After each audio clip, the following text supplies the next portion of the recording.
Hello friend, welcome to my channel stock market channel में आपको स्वागत है। फ्रेंड, आज कल की न्यूज़ है कि ट्रंप ने फार्मा सेक्टर पे 100% जो इंपोर्ट होने वाली दवाई है अमेरिका में उस पर 100% टैरिफ लगाया है। तो आगे चल के हम लोग देखेंगे कि इससे भारतीय शेयर बाजार में किन किन शेयरों पे इफेक्ट हो सकता है और किन किन शेयरों को बेनिफिट हो सकता है और किन किन शेयरों को नुकसान हो सकता है। चल के देखते हैं। ट्रंप जब से आया है, जब से हमेशा ये टैरिफ की ही बात करता है, कुछ ना कुछ टैरिफ हमेशा लगाते रहता है। इसने अभी देखिए कल ही का न्यूज है, इंडियन फार्मा सेक्टर पर ट्रंप ने लगाया 100% टैरिफ। पूरी बात समझे। ये जब से आया है सत्ता में, जब से कुछ ना कुछ ये हमेशा कर रहा है और खास करके इंडिया के अगेंस्ट ज्यादा इसका है। क्योंकि देखिए अभी जैसे अभी यूएनजीए के में ये टर्की पे कुछ नहीं बोला और इंडिया पे रशियन ऑयल के लिए फिर से ये बोला है। आइए फ्रेंड पूरी खबर समझते हैं। तो ये देखिए अमेरिका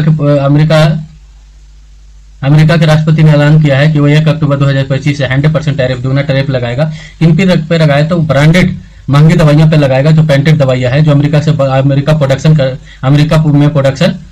में प्रोडक्शन नहीं हो रहा है। और जेनरिक दवाइयों को इससे दूर रखा गया है, जिससे भारत को एक अच्छा फायदा मिल सकता है, क्योंकि भारत में जितनी भी फार्मा सेक्टर की कंपनियां हैं वो ज्यादातर जेनेरिक दवाइयां बनाती है। चलिए आगे समझने की कोशिश करते हैं। ये कंपनी ने अमेरिका में फैक्ट्री लगाना शुरू कर देती है तो उसे जमीन पर काम शुरू कर देती है तो उसे टैरिफ से राहत मिलेगा। इसका मतलब साफ है कि अगर कोई कंपनी अमेरिका में फैक्ट्री भी नहीं लगाती है, अगर लगाने की घोषणा कर देती है और जमीन पर थोड़ी बहुत भी काम कर देती है तो उसको यह 100% टैरिफ से छूट मिल जाएगा।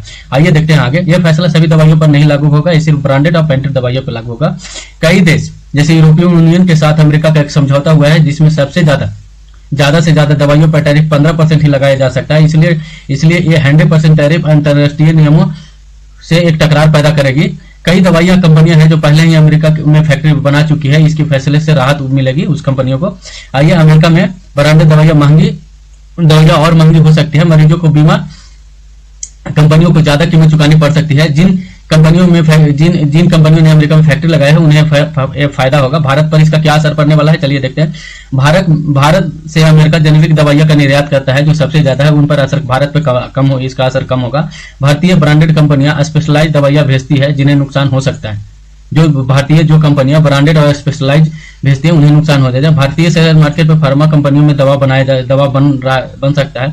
आइए देखते हैं। सबसे बड़ी कंपनी है सन फार्मा भारत की सबसे बड़ी कंपनी है, जो अमेरिका में इसकी अच्छी मौजूदगी है। जेनेरिक दवाइयों का एक बड़ा हिस्सा अमेरिका को इंपोर्ट करता है। क्योंकि ये जेनेरिक दवाइयों पर टैरिफ नहीं लगेगा, इसलिए सन फार्मा पे कोई फर्क नहीं पड़ने वाला है। लेकिन अगर कुछ ब्रांडेड दवाइयां स्पेशलाइज्ड ड्रग अमेरिका भेजती है तो उस पर 100% टैक्स देना पड़ेगा। दूसरा कंपनी है सिप्ला भी बहुत बड़ी मेडिसिन की कंपनी है। ये कंपनी अमेरिका में ज्यादातर जेनेरिक दवाइयां ही भेजती है। इन पे सीधा असर सीमित होगा।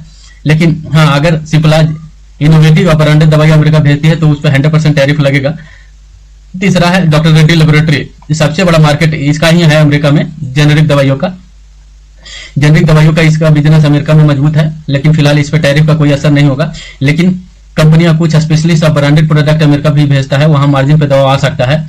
चौथा है लुपिन अमेरिका में एक मजबूत पकड़ है। ये ज्यादातर जेनेरिक दवाइयां सप्लाई करती है, इसका असर भी सीमित रहेगा। लेकिन पहले R&D पर आधारित ब्रांडेड और प्रोडक्ट्स को नुकसान हो सकता है थोड़ा। पांचवा है अरविंदो फार्मा। ये अमेरिका में एक जेनेरिक दवाइयों का भी बिजनेस करता है, इसलिए इसे 100% टैरिफ का बहुत असर कम पड़ेगा। कुल मिलाकर देखें तो अमेरिका जेनेरिक एक्सपोर्ट करने वाली सन फार्मा, सिप्ला, डॉक्टर रेड्डी और अरविंदो लुपिन पे ज्यादा प्रभाव पड़ने की उम्मीद नहीं है। शॉर्ट टर्म में इसमें गिरावट हो सकते हैं, लेकिन बाद में सभी ठीक हो जाएगा। आपको मैं बता दूं कि टॉप भारतीय स्टॉक जिन पर 100% टैरिफ के बाद भी बहुत रिस्क कम है और फायदा ज्यादा हो सकता है। चलिए देखते हैं। टॉप स्टॉक है ये डिविज लैब। ये क्यों फायदा होगा? ये क्योंकि जो मेडिसिन बनाने के लिए एपीआई चाहिए, एक्टिव फार्मा इंग्रेडिएंट्स, वो इंडिया और चाइना के पास ही है। तो अगर अमेरिका में फैक्ट्री लगाता है मेडिसिन का तो उसको इंपोर्ट करना पड़ेगा। उसका जो कच्चा मटेरियल हो वो भारत या चीन से इंपोर्ट करना पड़ेगा। इसमें जो सबसे ज्यादा एपीआई जो बनाता है वो है डिविज लेबोरेटरी। इसको बेनिफिट होने वाला है, क्योंकि ये एपीआई फार्मा बनाती है। चाहे अमेरिका में फैक्ट्री लगे हो या कहीं होगा, एपीआई कच्चा माल भारत चीन से ही लाना होगा।